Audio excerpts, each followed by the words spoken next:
വേദിയിലും സദസ്സിലുമുള്ള സജ്ജനങ്ങൾ. പുരസ്കാരങ്ങൾ എപ്പോഴും ഒരു കലാകാരനെ സംബന്ധിച്ചിടത്തോളം പ്രോത്സാഹനമാണ്. മലയാളം പോലെ നല്ല സിനിമകൾ ഏറ്റവും കൂടുതൽ എടുക്കുന്ന ഭാഷയിലെ അഭിനയത്തിന് നല്ല നടനുള്ള അവാർഡ് കിട്ടുന്നത് അതിലേറെ പ്രോത്സാഹനജനകമാണ്. കഴിഞ്ഞ വർഷം ഇറങ്ങിയ സിനിമകളെല്ലാം എല്ലാ തരത്തിലും വലിയ വിജയങ്ങളായിരുന്നു, കലാപരമായും സാമ്പത്തികമായും. പുതിയ അഭിനേതാക്കളുടെ മിന്നുന്ന പ്രകടനങ്ങൾ നമ്മൾ കണ്ടതാണ്. എൻ്റെ കൂടെ നടന്മാരായി സ്പെഷ്യൽ ജൂറി മെൻഷൻ കിട്ടിയ ആസിഫും ടൊവിനോയൊന്നും എന്നേക്കാൾ 1 മില്ലിമീറ്ററിൻ്റെ ഒരു ഭാഗം പോലും താഴെയല്ല. അവരെനിക്കൊപ്പമാണ്. പ്രായത്തിൽ മൂത്തായതുകൊണ്ട് മറ്റേ എനിക്ക് കിട്ടിയതാണ്. അതുപോലെ സൗബിൻ, നടി ഷംന, അങ്ങനെ എല്ലാവരും അവരെയും കൊണ്ട് അത്ഭുതപ്പെടുത്തിയത്. ഇനി ഫെമിനിച്ച് ഫാത്തിമ കണ്ടു ഈ അടുത്ത ദിവസം. നിങ്ങളീ പലരും കണ്ടതാണ്. ഈ പുരുഷാധിപത്യത്തെ പറ്റിയാണ് സിനിമ. എങ്കിലും നമ്മളെല്ലാവരും ഒരിക്കലെങ്കിലും ഭാര്യയോടൊന്നും ഫാനിടാൻ പറഞ്ഞു കാണും. ആ സിനിമയിലെ ഭർത്താവിൻ്റെ പ്രധാന ജോലി ഭാര്യയോട് ഫാത്തിമ ഫാനല്ലേ എന്ന് പറയുന്നത്. ഇത്തരം സിനിമകൾ മലയാള സിനിമ മാത്രമേ ഉണ്ടാവൂ. മലയാളികൾക്ക് മാത്രമേ അങ്ങനെ ഒരു സിനിമ ചിന്തിക്കാൻ ഉൾക്കൊള്ളാൻ.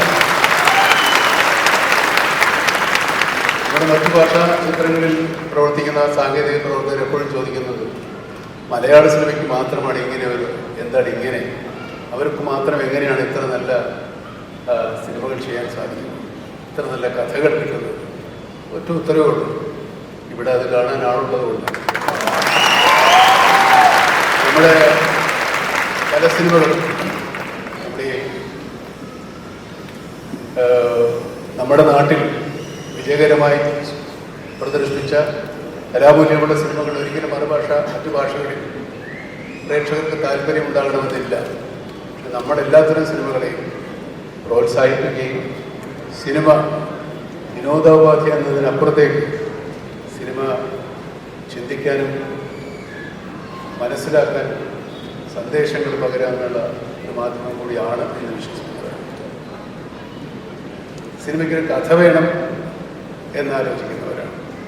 സിനിമയിലെ നായകന്മാരും നായികമാരും ഒക്കെ സാധാരണ മനുഷ്യരാണ് എന്നറിയുന്നവരാണ്. സാധാരണ മനുഷ്യരെ പോലെ ആകണം എന്നാണ്. അതുകൊണ്ടാണ് സിനിമയിലെ നമ്മുടെ കഥാപാത്രങ്ങളെല്ലാം മനുഷ്യരാകുന്നത്. ഭാഷാ ചിത്രങ്ങൾ നമ്മൾ കാണുന്ന പോലെ എല്ലാവരും അമാനുഷ്യർ, മനുഷ്യർക്ക് മുകളിലുള്ളവരാണ്. അല്ലെ മനുഷ്യരെക്കാൾ ഒരുപാട് ബുദ്ധിപരമായും ശാരീരികമായും ശക്തിയുള്ളവർ. സാധാരണ മനുഷ്യരെക്കാൾ നമ്മുടെ സിനിമയുടെ നായകന്മാർക്ക് ശക്തിയോ ബുദ്ധിയൊന്നുമില്ല. സാധാരണ മനുഷ്യർക്കായിരിക്കും ചെയ്തു പോകുന്ന നന്മകൾക്കും തിന്മകൾക്കും അവരൊരിക്കലും അപ്പുറമല്ല. അവരുടെക്കും നന്മകളും തിന്മകളും ഉള്ളവരാണ്. മനുഷ്യ സഹജമായ എല്ലാത്തരം നന്മ തിന്മകൾ കഥാപാത്രങ്ങൾ ഉൾപ്പെടുന്ന കഥകളാണ് കൂടുതലുള്ളത്. അതുതന്നെയാണ് നമ്മുടെ വിജയം. ഇപ്പം എന്നെ സംബന്ധിച്ചിടത്തോളം ഞാൻ ഈ അടുത്ത കാലത്തായിട്ടെന്ന് നിങ്ങൾ പറയുന്നത്, ഞാനതിന് മുമ്പ് അങ്ങനെയൊക്കെ തന്നെ ആയിരുന്നു, പക്ഷെ ശ്രദ്ധിക്കപ്പെട്ടില്ല. പോട്ടെ, പറയുന്ന കഥാപാത്രങ്ങൾ എനിക്ക് എൻ്റെ ആഗ്രഹമുള്ള സിനിമകൾ, അങ്ങനെ ഓരോരുത്തർക്കും അവർക്ക് ആഗ്രഹമുള്ള സിനിമകളാണ് എടുക്കുന്നത്. ആ ആഗ്രഹത്തിനോട് പ്രേക്ഷകർ ഒത്തുപോകുന്നു എന്നുള്ളതാണ് മലയാള സിനിമയുടെ ഏറ്റവും വലിയ വിജയം. അതിന് ഇത്രയും നല്ല പ്രേക്ഷകരുണ്ടായ ഈ ഭാഷയോട് തന്നെ, അല്ലെങ്കിൽ ഈ പ്രേക്ഷകരോട് തന്നെ നമ്മളെന്നും നന്ദിയുള്ളവരായിരിക്കും. മലയാളത്തിൻ്റെ സിനിമയിൽ ഇനിയും ഒരുപാട് വലിയ ഒരു എന്താ പറയുക, ഒരു കഴിവുകളുടെ ഒരു ഖനിയാണ് മലയാള സിനിമ. ഈ ഖനിയിൽ നിന്ന് ഇനി ഒരുപാട് നിധികൾ കോരിയെടുക്കാനുണ്ട്.